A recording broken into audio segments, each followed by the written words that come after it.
teman-teman, tentu teman-teman pernah mendengar ya, mungkin pada tahun 2004 yang lalu, 26 Desember 2004 tepatnya, Indonesia terkena musibah tsunami yang melanda Aceh. Nah, di sini saya akan mencoba mensimulasikan seperti apa sih sebenarnya tsunami itu dan apa yang menyebabkannya. Di sini saya sudah menyiapkan nih satu buah model landscape, model permukaan pantai, dan saya juga punya air yang saya beri warna biru seperti air laut, dan saya juga punya pembersih kaca nih yang nanti akan saya gunakan untuk membuat permodelan dari gelombang tsunami. Air ini akan saya masukkan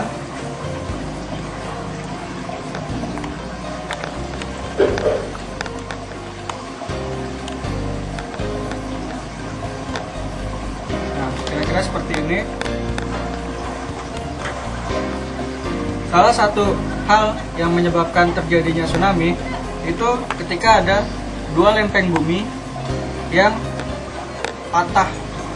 Yang satu dia bergerak ke atas dan yang satu lagi bergerak ke bawah, sehingga akan menimbulkan arus air itu seolah-olah terhisap ke dalam celah patahan yang mengarah ke bawah.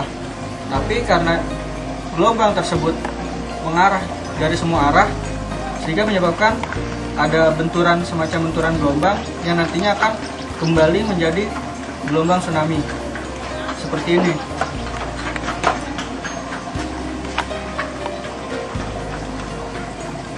Ketika terjadi patahan, maka akan ada air yang tertarik ke belakang, dan di tempat terjadinya patahan tersebut akan terjadi benturan antar gelombang air yang datang, sehingga menyebabkan gelombang balik yang lebih kuat.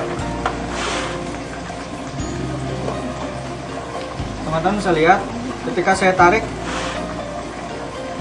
ada air yang kembali ke daratan. Pada awalnya si air, permukaan air berada di pinggir pantai, garis pantai sini. Ketika terjadi patahan dari lempeng bumi, arus akan tertarik dan kembali hingga bisa mencapai daerah pemukiman yang berada cukup jauh dari pinggir pantai. Nah, salah satu penyebab lainnya itu terjadinya gempa yang bisa membuat permukaan laut menjadi bergelombang dan arus menjadi tinggi, arus laut. Saya simulasikan seperti ini. Ketika terjadi gempa, air bisa naik dan menghanyutkan rumah-rumah seperti ini. Saya susun lagi.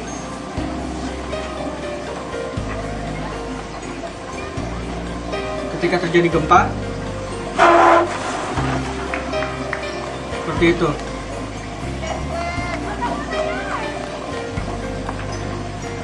Saya pasang lagi.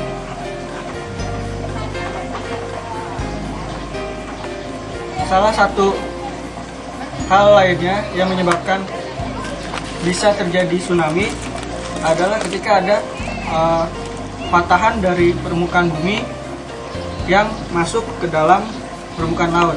Seperti pada tahun 1958 di Teluk Lituya, itu gempa sebesar 7,5 skala Richter menghancurkan, membuat sejumlah besar, yaitu 30 juta meter kubik tanah itu amblas ke laut dan menyebabkan tsunami setinggi 30 sampai 100 kaki.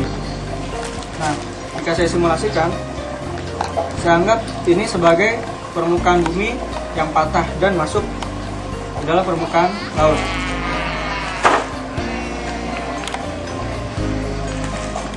Ada air yang naik hingga mencapai daerah pemukiman. Saya coba sekali lagi. Nah, teman-teman bisa lihat ada air yang naik ke daerah pemukiman. Nah, dari simulasi tersebut mungkin teman-teman bisa dapat bayangan ya bagaimana proses terjadinya sebuah tsunami. Dan mungkin dari sini teman-teman bisa sedikit waspada ketika ada salah satu dari ketiga tanda-tanda yang sudah saya sebutkan tadi. Dan semoga ini bisa menjadi sesuatu yang bermanfaat untuk teman-teman. Kalau teman-teman ingin tahu hal menarik lainnya, silakan akses di kucingfisika.com.